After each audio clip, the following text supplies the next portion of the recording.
Hello dear students, welcome to my YouTube channel exponent classes. मैं हूं जरार खान और आज मैं आपको पढ़ाने वाला हूं कि डिफरेंशियल इक्वेशन को सॉल्व कैसे करेंगे। और आप जानते हैं कि जो आपका सिलेबस है क्लास 12th में डिफरेंशियल इक्वेशन, उसमें कम से कम 3 बार डिफरेंशियल इक्वेशन को सॉल्व करना सिखाया गया है। फर्स्ट है आपका जिसमें हम लोग first order first degree differential equation solve करते हैं। सेकंड जिसमें होमोजीनियस को सॉल्व किया जाता है।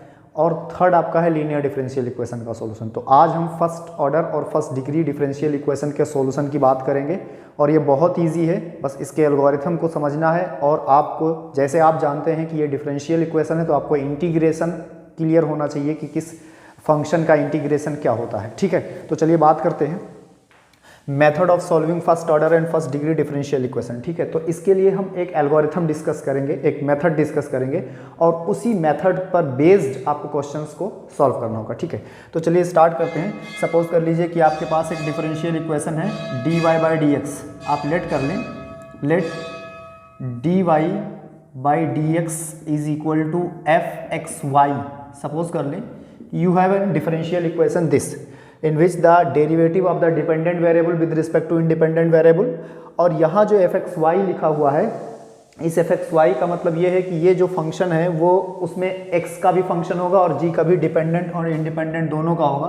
तो मैं मान लेता हूँ कि ये कुछ इस तरीके से लिखा होगा, एक x का फंक्शन होगा और एक y का। हाँ, इसी मेथड को और भी एक नाम से जाना जाता है जिसको कहा जाता है वेरिएबल सेपरेबल मेथड। इसी मेथड को हम एक और नाम से जानते हैं, उस मेथड को कहते हैं वेरिएबल सेपरेबल मेथड। और इसका मतलब ये होता है कि हम वेरिएबल को सेपरेट कर लेते हैं, मतलब सेम वेरिएबल को उसके डेरिवेटिव के साथ लगा देते हैं और फिर सिंपल इंटीग्रेट कर देते हैं। तो सपोज कर लीजिए कि आपके पास dy/dx लिखा है और जो इक्वल टू में जो फंक्शन है वो डिपेंडेंट और इंडिपेंडेंट वेरिएबल के फंक्शन लिखे हुए हैं। ठीक है, अब आपको करना क्या होगा कि first of all you must make the given question in this form. अगर आपका क्वेश्चन ऐसा नहीं है तो आप उसको इस तरह बनाएं, dy/dx is equal to fx और gy बनाएं। ठीक है, कभी कभी ये dx/dy भी होता है तो भी कोई प्रॉब्लम की बात नहीं है, प्रोसेस बिल्कुल सेम होता है। ठीक है, अब क्या करेंगे, अब हमको यहाँ पर करना होता है कि वेरिएबल को जो है वेरिएबल को सेपरेट करते हैं। वेरिएबल को हम लोग यहाँ पर सेपरेट करते हैं कैसे, जो x का फंक्शन है उसको हम dx के साथ कर देते हैं और जो y का फंक्शन है उसको हम dy के साथ कर देते हैं। तो आप देखेंगे ये लिखा हुआ है dy और यहाँ पर लिखा है gy, तो जब ये इस तरफ करेंगे तो ये 1/gy बन जाएगा। और आप देखोगे यहाँ fx है और ये dx है तो ये दोनों एक साथ हो जाएंगे।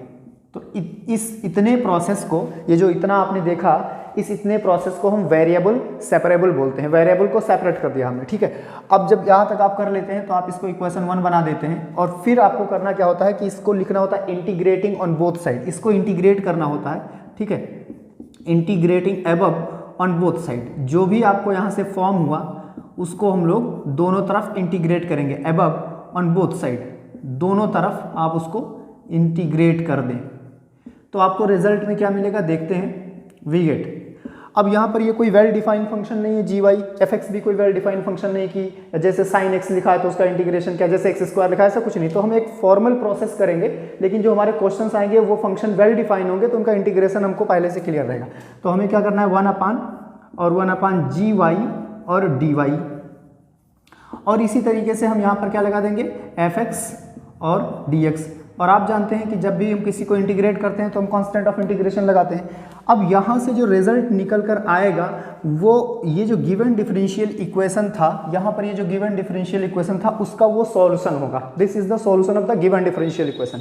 और इस टाइप का सॉल्यूशन जिसमें c की कोई फिक्स वैल्यू नहीं आ रही, कोई पर्टिकुलर वैल्यू नहीं आ रही, उस सॉल्यूशन को हम लोग जर्नल सॉल्यूशन बोलते हैं। ठीक है, जर्नल सॉल्यूशन बोलते हैं। लेकिन अगर हम c की वैल्यू को भी पर्टिकुलरली कैलकुलेट करें कि c की वैल्यू 1 या -1 या 0 या कुछ भी पर्टिकुलर हो, तो जब हम c की वैल्यू को भी कैलकुलेट कर लेते हैं, अगर हम इसकी वैल्यू भी कैलकुलेट कर लेते हैं तो जो हमको रिजल्ट मिलता है, तो जो हमको सॉल्यूशन मिलता है उसको हम पर्टिकुलर सॉल्यूशन बोलते हैं। इसका मतलब है कि इस पार्ट में यहाँ पर ये जो सेक्शन है इसमें हम लोग दो तरीके के क्वेश्चंस पा सकते हैं, एक तो पर्टिकुलर सॉल्यूशन के क्वेश्चंस और एक जनरल सॉल्यूशन के क्वेश्चन। तो हम इस लेक्चर में इसमें हम आपको दोनों के एक एक एग्जाम्पल दिखाएंगे कि अगर आपको मान लीजिए कि पर्टिकुलर सॉल्यूशन निकालना है तो क्या करना है, और अगर आपको जनरल सॉल्यूशन निकालना है तो क्या करना है, कहाँ तक जाना है। ठीक है, तो आई होप कि आपको ये समझ में आ गया होगा। इसको पॉज करके समझ सकते हैं, लिख सकते हैं और एक दो बार रिपीट करके देख लेंगे तो भी क्लियर हो जाएगा। अब हम इस पर एग्जाम्पल आपको देंगे जो आपको क्लियर कर देगा कि एक्चुअली में हम जब सॉल्व करेंगे तो क्या सिचुएशन बनेगी। अभी यहाँ पर जर्नल है इसलिए बहुत ज़्यादा इस पर बहुत डिस्कशन नहीं किया जा सकता, लेकिन अगर हम पर्टिकुलर क्वेश्चन लेकर आए तो अभी वो समझ में आ जाएगा। ठीक है, तो आप इसको नोट करें, मैं आपको एग्जाम्पल दोनों पर एक एक एग्जाम्पल देता हूँ। ठीक, ओके।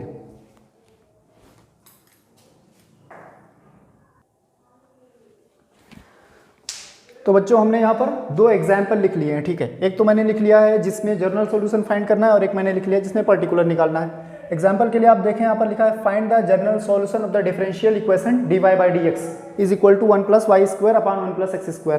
तो अगर आपको वहाँ पर उसका जनरल सॉल्यूशन निकालना है तो सबसे पहले जो डिफरेंशियल इक्वेशन है उसको आप यहाँ पर लिख लें, dy by dx is equal to 1 + y² और अपॉन 1 + x²। और आपने इसको अभी देखा है कि हमको वेरिएबल को सेपरेट करना है, मतलब y वाला पार्ट हम y के साथ dy के साथ करेंगे और x वाला हम dx के साथ करेंगे। तो आप देखिए कि जो अगला स्टेप आपका होगा वो क्या मिलने वाला है, ये हो जाएगा 1/y² और dy, और ये dx को हम यहाँ x के साथ कर देंगे तो 1/1 + x² और dx ये हो गया। अब क्या करोगे, इसको डिफरेंशिएट करोगे, डिफरेंशिएटिंग सॉरी नॉट डिफरेंशिएट, यहाँ पर हमें इंटीग्रेट करना है तो हमें इसको इंटीग्रेट करना है, इंटीग्रेटिंग अबव। ठीक है, आप उसको इंटीग्रेट करोगे तो क्या मिलेगा आपको रिजल्ट, इंटीग्रल 1/1 + y² dy, और यहाँ क्या मिलने वाला है, इंटीग्रल 1/1 + x² और dx और कांस्टेंट ऑफ इंटीग्रेशन। अब सभी को याद होगा कि 1/1 + x² या a² + x², it was the integration of the tan inverse x। tan inverse x का जब डिफरेंशिएशन किया गया था तो आपको याद होगा कि क्या मिला था, 1/1 + x², it was the differentiation of the tan inverse x। और आपको पता है कि सभी डिफरेंशिएशन का कन्वर्स इंटीग्रेशन है, मतलब किसी पॉइंट को फंक्शन को डिफरेंशिएट करने पर जो रिजल्ट आया अगर अपन उसको इंटीग्रेट करें तो फिर से वही फंक्शन आएगा। ये बहुत बेसिक सी बात है कैलकुलस में। तो आप यहाँ पर देखोगे आपको क्या मिलने वाला है, tan इनवर्स y, और फिर क्या मिलने वाला है, equal to tan inverse x और प्लस c। ये जर्नली आपने सॉल्व कर दिया इसको। ठीक है, अब मान लीजिए कि आपको और भी आगे स्टेप्स करने इसमें, तो कोई बड़ी बात नहीं, आप इसमें जो बेसिक मैथमेटिक्स है जैसे ट्राइगोनोमेट्री फॉर्मूले, इनवर्स ट्राइगोनोमेट्री के फॉर्मूले, अलजेब्रिक कैलकुलेशंस, वो आप कर सकते हो, उसमें कोई प्रॉब्लम की बात नहीं। अब इस सॉल्यूशन को हम जनरल सॉल्यूशन क्यों कहेंगे, क्योंकि यहाँ पर देखिए ये जो c है ना, इसकी कोई फिक्स वैल्यू यहाँ पर नहीं दिख रही है, कोई पर्टिकुलर वैल्यू नहीं है। तो ये जो आपको यहाँ पर जो क्वेश्चन मिला था उसका जो जनरल सॉल्यूशन था वो ये आपका जनरल सॉल्यूशन निकल गया। इन केस अगर आपको जनरल सॉल्यूशन निकालना है तो आपको यहाँ तक आके करना है, c की वैल्यू पर नहीं ध्यान देना है कि क्या आ रहा है, बस कांस्टेंट लिखकर छोड़ देंगे। लेकिन अगर मान लीजिए कि आपको जो है पर्टिकुलर सॉल्यूशन चाहिए, find the particular solution, suppose you wants to find the particular solution, तो what you have to done, इसमें और उसमें फ़र्क कितना है। जब हम कभी भी किसी भी क्वेश्चन में पर्टिकुलर सॉल्यूशन निकालते हैं तो हम यहाँ तक के स्टेप सेम करते हैं, बस उसके बाद जो हमें कंडीशंस दी होती हैं उस कंडीशन का यूज़ करके हम c कैलकुलेट कर लेते हैं, c की एक फिक्स वैल्यू आ जाती है, उसी वैल्यू को वहाँ पर इक्वेशन में पुट कर देते हैं, that is solution is particular solution. तो चलो हम लोग उसको भी देख लेते हैं जो पर्टिकुलर सॉल्यूशन है, और वो भी कुछ ज़्यादा नहीं है क्योंकि आपको तो ये समझ में आ ही गया है कि कैसे करते हैं, तो इतना तो करना ही है, बस उसमें लास्ट में वैल्यू पुट कर देंगे। ठीक है, तो देखते हैं पर्टिकुलर सॉल्यूशन क्या होता है इसका। जो सेकंड क्वेश्चन है उसका पर्टिकुलर सॉल्यूशन क्या होता है, वो भी बहुत ईजी है, आप देख लें इसको। ठीक है, कैसे करना है, जैसे सेकंड वाले में आपने देखा क्वेश्चन नंबर 2 में आपको डिफरेंशियल इक्वेशन मिला हुआ है dy by dx, वेरिएबल को सेपरेट करना, ये सारी चीज़ें सेम वैसे ही हैं जैसे अभी तक आपने की। ठीक है, ये लिखा हुआ है dy by dx is equal to all these things given to अस।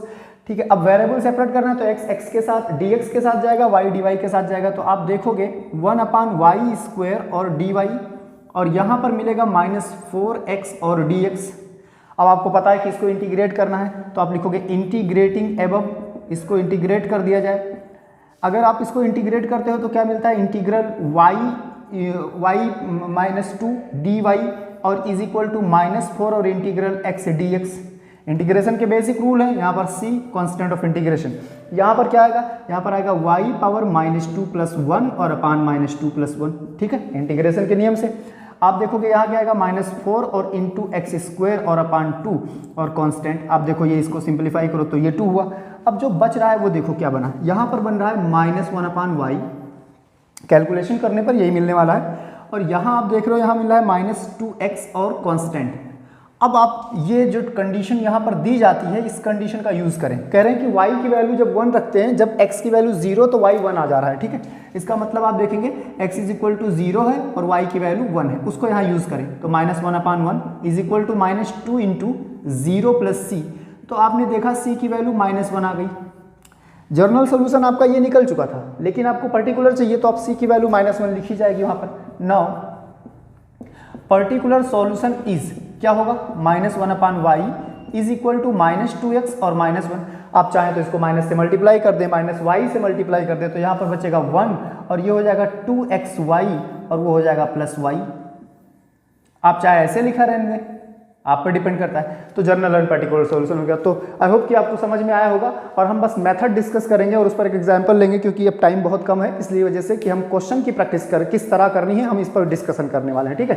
अब इस बेस्ड पर आप पूरी एक्सरसाइज अपनी कंप्लीट कर सकते हो, कहीं पर कुछ नहीं फंसेगा। बस आपको जो एक बात ध्यान में रखना है वो ये है कि आपको इंटीग्रेशन आना चाहिए और इंटीग्रेशन के मेथड आने चाहिए, कि अगर कहीं पर कुछ कॉम्प्लेक्स आ गया तो आप उसको इंटीग्रेट कर ले जाओ, और अगर ऐसा नहीं है तो आप इंटीग्रेशन पहले कंप्लीट कर लोगे, फिर ये सारी चीज़ें हो जाएंगी। Okay, thank you so much.